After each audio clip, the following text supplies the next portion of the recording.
So today I thought I'll just get ready, as in I'm heading out in a bit. So I thought I'll get ready and simultaneously cover the topic of similarities that I found between India and Vietnam. Let's get started.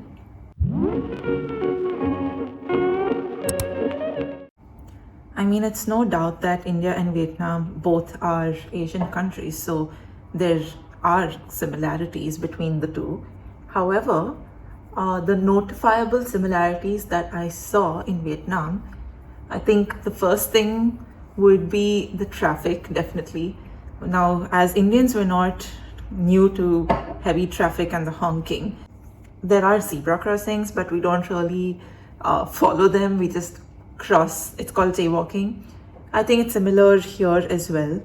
You just find an opportunity to cross and then you cross. That's about it. Majority of the people, I think around 99% of the people, know how to ride. Now, I'm one person that doesn't know how to ride because obviously I'm scared of the traffic. They do not follow rules so strictly, just like in India.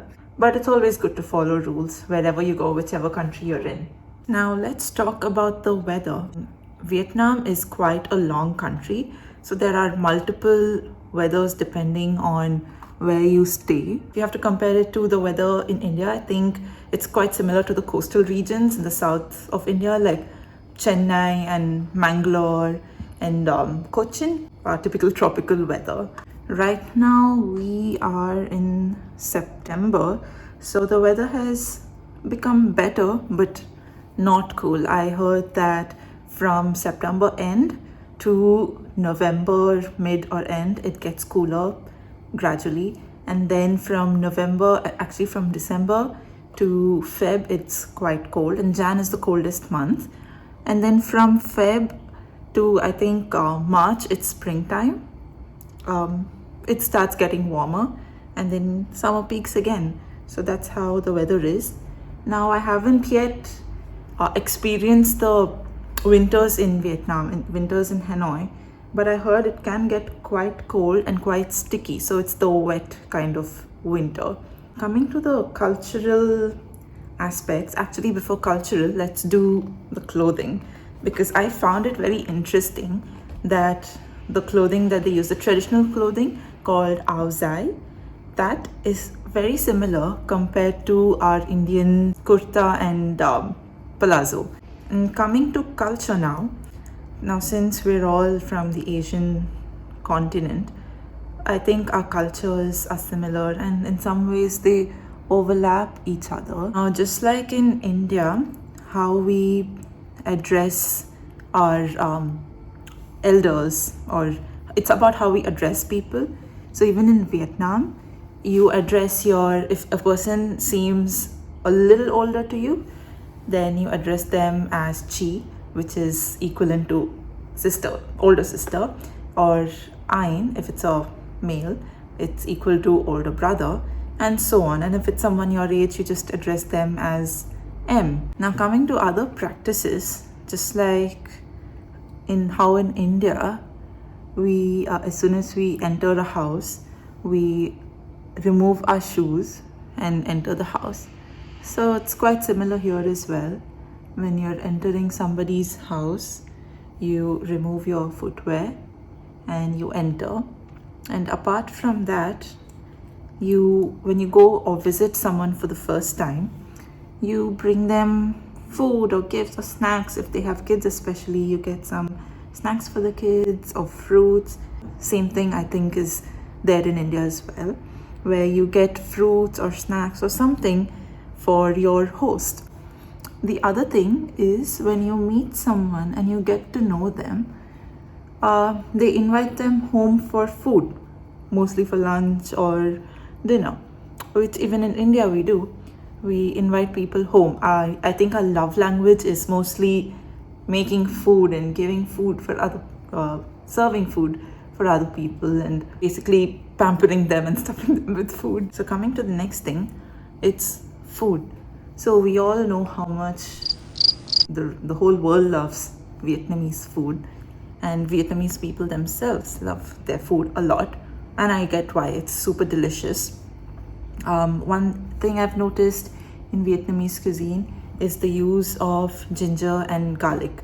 So as an Indian, we also use ginger and garlic, unless you're Jain. We use a lot of ginger, garlic, onions, and tomatoes. So even here, they use a lot of ginger, garlic, and onions. And apart from that, they also use spices. Spices like cinnamon, star anise. They also use pepper a lot. Now, if you see in their pho, they usually include all these spices and they boil them in the broth, the soup of the pho, and then they serve it. The next thing that I found quite similar was the consumption of rice. Now, in India, we eat rice and different forms of rice like dosa and idli. Here in Vietnam, they eat rice, but they also have different forms. Mostly it's noodles like pho or rice noodles, vermicelli. They use a lot of rice vermicelli, and then they also have a lot of rice dumplings and rice cakes, rice desserts like you saw moon cakes, which is made of rice flour.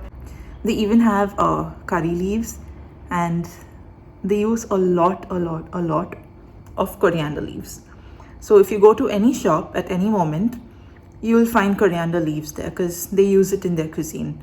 Oh, and one most very important similarity here is that along with toilet paper, they also use the faucet.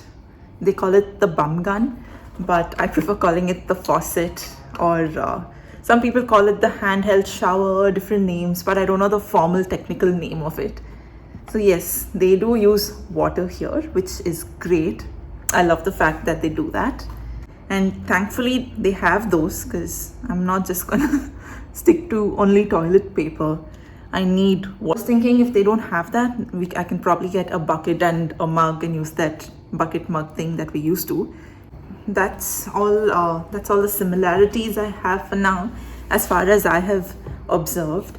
Let me know if what you would like to see next about this video. Suggestions are always welcome. And my look is done. This is about it. I usually don't go for like a heavy makeup look, and I'm not a foundation girl. I rarely, very rarely use foundation. So that's it with my makeup look. Most of the time I wear a mask, so I don't even wear this makeup. I just walk out of the house. And this is the first time that I'm closing my video properly. And that's about it for today. So I'll see you next time with maybe another video for another different topic.